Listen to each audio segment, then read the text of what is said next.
பிஸ்மில்லாஹிர் ரஹ்மானிர் ரஹீம். புகழனைத்தும் அல்லாஹ் ஒருவனுக்கே உரித்தாகட்டுமாக. இறைவனின் சாந்தியும் சமாதானம் கண்மணி நாயகம் ரசூலுல்லாஹி ஸல்லல்லாஹு அலைஹி வஸல்லம் அவர்கள் மீதும், அன்னாரை பின்பற்றி வாழ்ந்த சத்திய சஹாபாக்கள், தாபீன்கள், தபஅ தாபீன்கள், வலிமார்கள், நாதாக்கள், சுஹதாக்கள், நம்மவர்கள், நம் குடும்பத்தினர்கள் அனைவர்கள் மீதும் என்றென்றும் குன்றாமல் குறையாமல் நின்று நிலவட்டுமாக. قال الله سبحانه وتعالى في القرآن العظيم أعوذ بالله من الشيطان الرجيم بسم الله الرحمن الرحيم ولقد آتينا موسى وهارون الفرقان وضياء وذكرى للمتقين الذين يخشون ربهم بالغيب وهم من الساعة مشفقون صدق الله العلي العظيم. நிச்சயமாக நாம் மூசாவுக்கும் ஹாரூனுக்கும் பகுத்தறிவிக்கக்கூடிய வேதத்தை கொடுத்திருந்தோம். அதன் மூலம் ஒளியையும் இறையச்சமுடையோருக்கு அறிவுரையும் வழங்கியிருந்தோம்.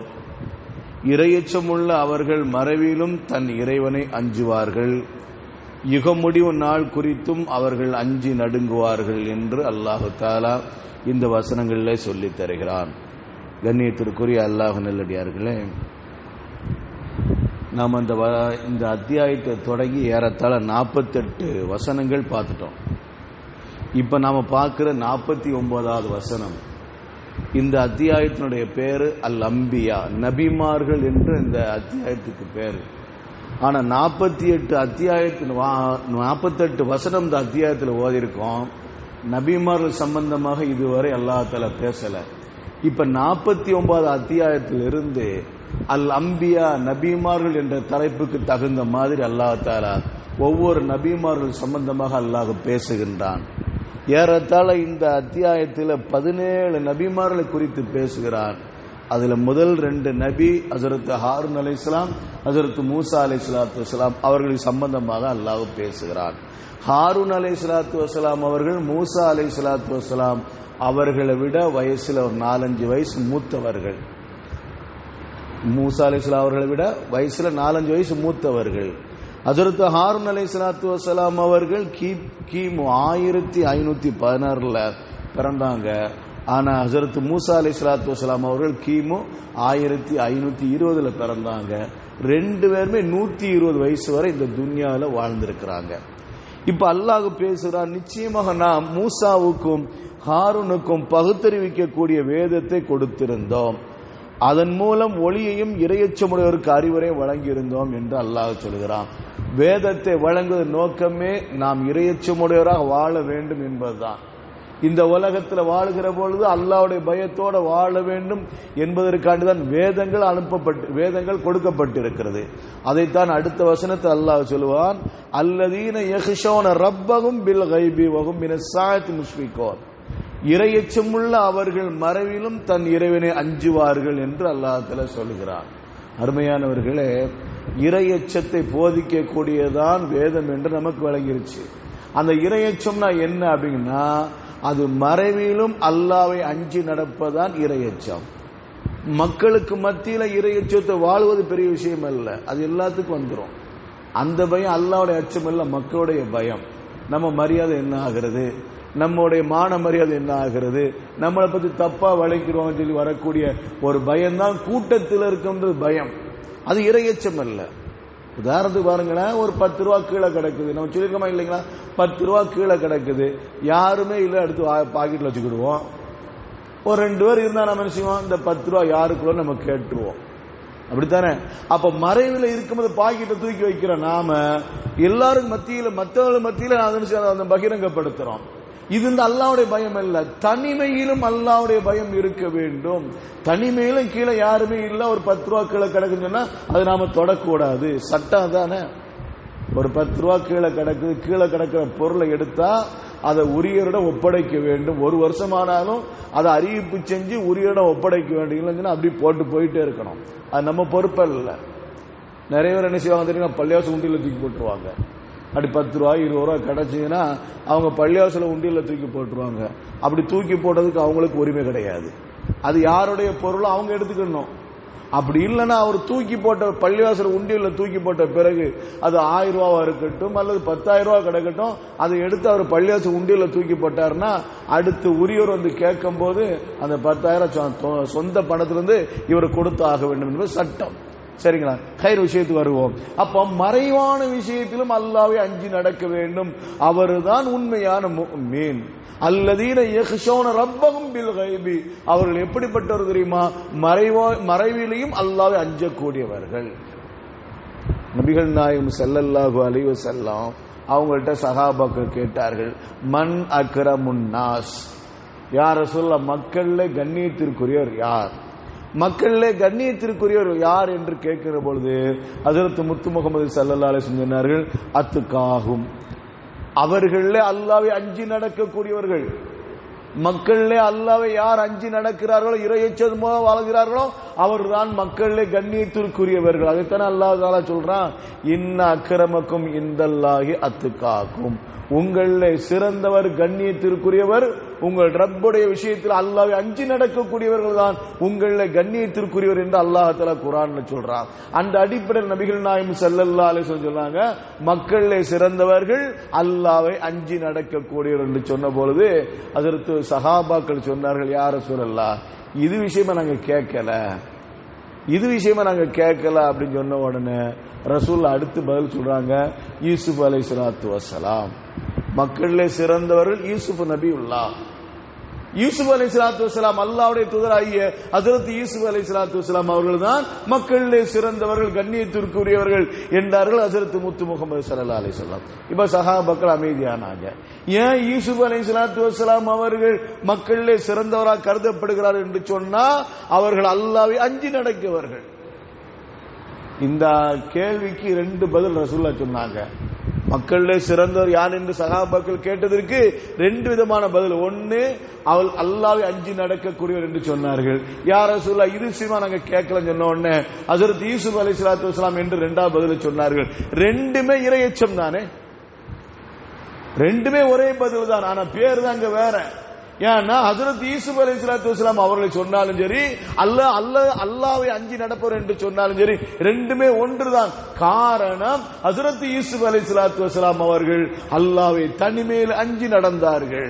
ஒரு பெண் கூப்பிடுகிற நேரத்தில், அழைத்த நேரத்தில் ஹஜ்ரத் யூசுப் அலைஹிஸ்ஸலாத்து வஸ்ஸலாம் அவர்கள் அல்லாஹ்வை பயந்து அந்த இடத்தை விட்டு வெளியேறினார்கள் அல்லவா?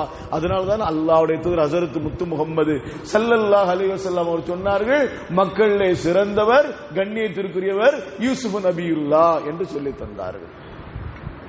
இப்ப நாம என்ன செய்யணும்னா, நாம கண்ணியமான வாழணும்னு நினைச்சோம்னா, நாம கண்ணியத்திற்குரியவரா இருக்கணும் சொன்னா நாம எப்படி இருக்கணும்? அல்லாஹ்வுடைய அச்சத்தோடு வாழ வேண்டும். அல்லாஹ்வுடைய அச்சத்தோடு பயத்தோடு வாழ வேண்டும். ஹஜ்ரத் உமர் இப்னு கத்தாப் ரலியல்லாஹு தஆலா அன்ஹு அவர்கள் ஒரு அஹ்னஃப் என்ற ஒரு இறைநேசரோட போனாங்க, அவங்க தோழரோட போனாங்க. போகும்போது அவங்களுடைய பணியாளர்கள், ஹஜ்ரத் உமர் இப்னு கத்தாப் ரலியல்லாஹு தஆலா அவருடைய பணியாளர்கள் கொஞ்சம் மிரட்டினாங்க, அடிச்சாங்க, கோபத்தில் அடிச்சாங்க. இன்னொரு விவாதத்தில் அடிக்கல, திட்டினாங்க. அவ்வளவுதான் நடந்துச்சு. நேர வீட்டுக்கு போனாங்க. அல்லாஹ்விடம் கையேந்தினார்கள், சஜ்ஜால விழுந்தார்கள். யா அல்லாஹ், நான் தெரியாம செய்து விட்டேன் ரப்பே, நான் வழிகேட்டில் இருக்கிற பொழுது எனக்கு நேர்வழி கிடைத்தது உன் மூலமாக, ஹஜ்ரத் முத்து முகமது ஸல்லல்லாஹு அலைஹி வஸல்லம் அவர் மூலமாக நேர்வழி கிடைத்தது. நான் அழிச்சாட்டியத்தில் இருந்தேன், ஹஜ்ரத் முத்து முகமது ஸல்லல்லாஹு அலைஹி வஸல்லம் அவர்கள் மூலமாக தெளிவான வழிக்கு வந்தேன். மக்கள் எல்லாம் என்ன செய்தார்கள்? ஏளனமாக பார்த்தார்கள்.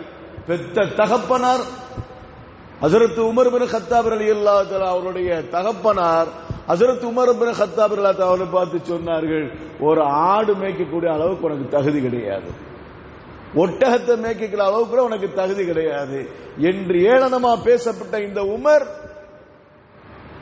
ஹஜ்ரத் முத்து முகமது ஸல்லல்லாஹு அலைஹி வஸல்லம் அவர்கள் மூலமாக ஈமானுக்கு வந்து இன்னைக்கு மக்கள் எல்லாம் அனுசரித்து போகக்கூடிய அளவுக்கு ஒரு பொறுப்பு எனக்கு தந்திருக்கிறாய். அமீருல் மூமின் என்ற பட்டத்தை தந்தாய். இதுவெல்லாம் கண்ணியத்திற்கு மேல கண்ணியத்தை எனக்கு தந்தாய் ரப்பே. ஆனால் தெரியாம அந்த பையனை நான் பேசிவிட்டேன், என்கிட்ட வேலை பார்க்கிற பையனை நான் தெரியாம பேசிவிட்டேன் ரப்பே, என்னை மன்னிச்சிரு ரப்பே, நான் என்ன பாவம் செய்தால் மன்னிச்சிரு ரப்பே என்று தனிமையில் விழுந்து அழுதார்கள். ஏன்னா அந்த கேள்விக்கு முதல்ல பதில் சொல்லணும். நீ எப்படி மிரட்டலாம்? நம்ம நேற்று சொன்னோமா இல்லைங்களா? நேற்று கூட ஒரு செய்தியை சொன்னோம். நம்முடைய அமல்களை மீசான் என்ற தராசுல நிறுத்தப்படும் அப்படின்னு கேட்கும்போது ஒரு சஹாபி ரசூலுல்லாஹ்ட்ட கேட்டாங்க, யா ரசூலல்லாஹ், என்கிட்ட பணி செய்யக்கூடிய பணியாளர்கள் இருக்கிறாங்க, அவங்க நான் என்ன சொன்னாலும் எனக்கு மாற்றமா செய்யறாங்க, அல்லது எனக்கு எதிராக செய்யறாங்க, அவங்கள நான் திட்டுறேன், அவங்கள நான் அடிக்கிறேன், இதனால மறுமை நாள்ல அல்லாஹ் தஆலா என்னுடைய பாவத்தை என்ன செய்வான், நான் செய்திருக்கான் அல்லாஹ் என்னை தண்டிப்பானா என்று கேட்ட நேரத்தில் ஹஜ்ரத் முத்து முகமது ஸல்லல்லாஹு அலைஹி வஸல்லம் சொன்னாங்க, நீங்க பேசினதும் அவங்க செஞ்சதும் சரிசமமா இருந்தா விட்டுருவான் அல்லாஹ் தஆலா. அவங்க செஞ்சதுக்கு அதிகமாக நீங்க பேசியிருந்தால், தண்டனை கொடுத்திருந்தால் அதுக்குள்ள பதிலை நீங்க சொல்லித்தான் ஆக வேண்டும் என்று சொன்ன நேரத்தில் அந்த சஹாபி அத்தனை பேர் விடுதலை செய்தார்கள். அதேதான் ஹஜ்ரத் உமர் பின் கத்தாப் ரலியல்லாஹு தஆலா அன்ஹு அவர்கள் தன்னுடைய பணியாளர்கள் சரியான முறையில் வேலை செய்யாத காரணத்தினால் அவரை திட்டினார்கள். அந்த திட்டுக்காக வேண்டி தனிமையில் அழுதார்கள், யா அல்லாஹ், நான் தெரியாமல் செய்து விட்டேன் ரப்பே, என்னை மன்னிச்சு, என்னை மன்னிச்சு. இந்த இறையச்சம் நமக்கு தேவை. தனிமையை நாம் அழுக வேண்டும். எவ்வளவோ பாவத்தில் இருக்கின்றோம். நம்முடைய கண்களால் செய்திட்ட பாவங்கள், நாவால் செய்திட்ட பாவங்கள், செயலால் செய்திட்ட பாவங்கள், எத்தனையோ பாவங்கள். அல்லாஹ் தஆலா மறுமை நாளில் அவனை சந்திக்கின்ற பொழுது அத்தனையும் ஒட்டுமொத்தமாக அல்லாஹ் தஆலா நம்ம கண்ணுக்கு முன்னால கொண்டு வந்து விட்டால், நம்முடைய பட்டோலையில எழுதி வைத்து விட்டால், அந்த பட்டோலை நம்ம இடத்துல படிக்க தந்து விட்டால் நம்ம என்ன பதில் சொல்லுவோம்? இந்த அச்சம் நமக்கு இருக்கணும். தெரிந்தும் தெரியாமல் எத்தனை தொழுகையில் பாழ்படுத்தி விட்டோம், தெரிந்தும் தெரியாமல் எத்தனை நோன்புகளை பாழ்படுத்தி விட்டோம், தெரிந்தும் தெரியாமல் எவ்வளவு விஷயத்தில் நம்ம தவறுதலாக நடந்து விட்டோம். இதுக்கெல்லாம் என்ன பதில் சொல்ல போகிறோம்? நாம் அழுக வேண்டும். அல்லாஹ்விடம் அழுது நாம் என்ன செய்ய, நம்முடைய பாவத்தை கரைக்க வேண்டும், நம்முடைய பாவத்தை இல்லாமல் ஆக்க வேண்டும். அதுதான் இறையச்சம். நமக்கு அல்லாஹ் தஆலா ஒரு குறிப்பிட்ட நாள் இந்த துன்யாவில் வாழ்வதற்கு நமக்கு வாய்ப்பை தந்திருக்கான்னு சொன்னா, அந்த வாழ்க்கையில நாம் சுத்தமானவர்களாக முடிந்த அளவுக்கு வாழ வேண்டும். நம்முடைய பாவம் நிகழ்ந்து விட்டா அந்த பாவத்துக்காக வேண்டிய அல்லாஹ்வுடன் நம்ம என்ன செய்யணும், கையேந்தி நம்ம அந்த பாவத்தை போக்கும் அளவுக்கு நம்முடைய வாழ்க்கை இருக்க வேண்டும். இறையச்சத்தோடு வாழ வேண்டும் என்பதைத்தான் இந்த ஆயத்து நமக்கு சொல்லி தருகிறது. அல்லாஹ் ரப்பல் நம் அனைவருக்கும் கிருபை செய்வானாக. கேட்டபடி அமல் செய்ய நசீப் நம் அனைவருக்கும் தந்தல் புரிவானாக. வாஹிரு தாவானா அனில் ஹம்துலில்லாஹி ரப்பில் ஆலமீன். சுப்ஹானல்லாஹி வ பிஹம்திஹி அதத ஹல்கிஹி வ ரிதா நஃப்ஸிஹி வ ஸினத அர்ஷிஹி வ மிதாத கலிமாத்திஹி. சுப்ஹானல்லாஹி வ பிஹம்திஹி அதத ஹல்கிஹி வ ரிதா நஃப்ஸிஹி வ ஸினத அர்ஷிஹி வ மிதாத கலிமாத்திஹி. சுப்ஹானல்லாஹி வ பிஹம்திஹி அதத ஹல்கிஹி ورضا نفسه وزنة عرشه ومداد كلماته.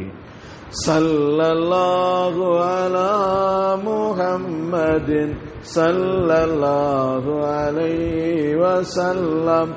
صلى الله على محمد صلى الله عليه وسلم. صلى الله على محمد يا رب صل عليه وسلم. السلام عليكم ورحمة الله تعالى وبركاته.